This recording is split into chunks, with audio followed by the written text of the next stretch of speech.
Naramdaman din ang lakas ng magnitude 7.5 dalindol sa Davao Oriental sa gitna ng Maritime Interagency Exercise sa Davao Fishport Complex sa Davao City.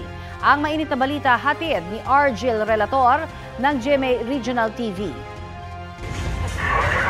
Nagsasagawa ng Maritime Interagency Exercise dito sa Davao City nang maramdaman ang malakas na pagyanig.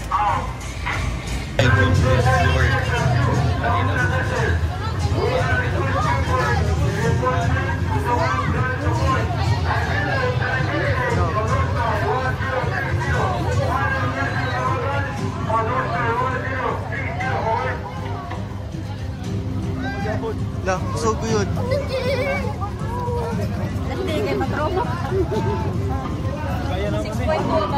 Nahinto ang exercise at agad na nag-evacuate ang mga sumaksi. Kabilang na si OCD-11 Regional Director Edna Dayanghira. Nag-iyakan din ang ilang residente dahil sa takot.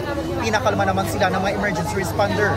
Ayon sa initial informasyon mula sa OCD-11, may mga danyo sa bayan ng Manay sa Davao Oriental kasunod ng lindol. Relax lang, relax. At labiya. Sa ngayon ay napapatuloy pa ang pangangalap ng impormasyon kung may mga naitalang danyos kasunod ng malakas na pagyanig.